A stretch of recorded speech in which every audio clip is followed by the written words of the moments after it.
Until Kara came along, Roarke said. The kid was damaged. Maybe always was. Maybe got that way because of what happened. Either way, not a kid you wanted living in your house. So you split and left Joan with her and 2 other kids, Roarke said evenly. Trent's eyes narrowed at Roarke speculatively. Is this what the Phoebes do these days? You're here to rag my ass about what a bad father I was to the poor little orphan? Telling you, I wasn't the one messed that kid up. Roarke realized Trent was right in at least that one respect, and he'd strayed far from the topic. He refocused. Did the Lindstroms have any vacation homes, favorite vacation spots, condos that you know of? He knew that early imprints went deep, and if Kara had a safe house, as Singh had speculated, she may have unconsciously gravitated toward and established herself in a place that had warm memories from her earliest childhood. Trent rolled his eyes. I'm supposed to remember from 25 years ago? We didn't socialize much with Joan's family. Maybe because her brother could see what a creep you are, Roarke thought wearily. And you never took the children anywhere? No family vacations? The convict barked a laugh. It was enough of a time just getting the kid to sleep at night. Did you go to the funerals? Roarke asked out of nowhere. Trent looked startled. Go to the... Of course we did. What the hell?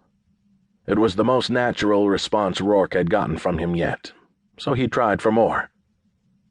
Killers often attend the funerals of their victims. I wondered if you might have noticed anyone out of place, anyone unusual. Trent frowned, and his eyes clouded, as if he were seriously thinking about it. But he shook his head. I was there when Joni ID'd the bodies. Person who does that kind of thing, I don't think you can walk around hiding that. That's interesting, Roarke said. He meant it.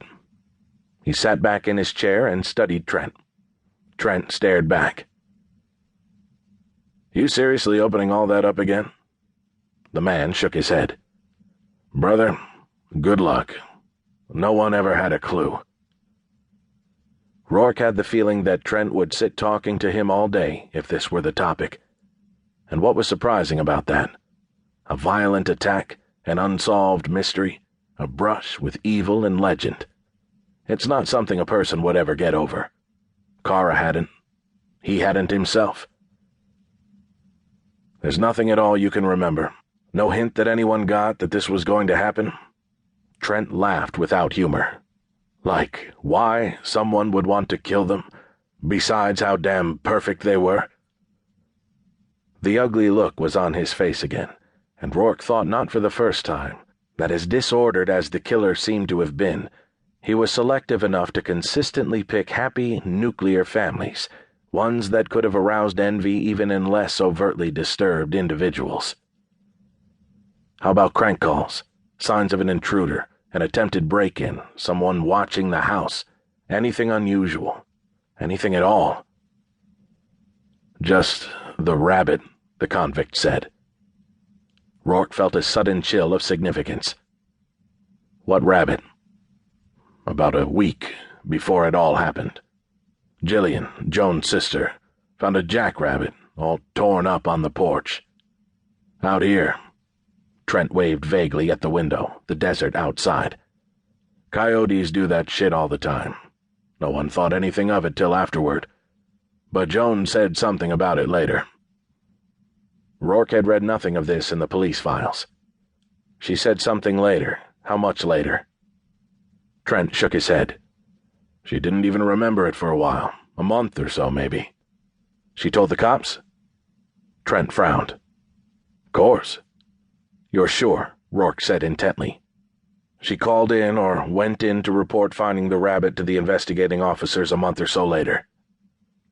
He watched the thought process on Trent's face, the initial certainty turning to doubt. Well, she had her hands full with the kids. Don't know for a fact. That's it, Roarke thought with a strange kind of elation. Could it be? Something that everyone missed? Something that could finally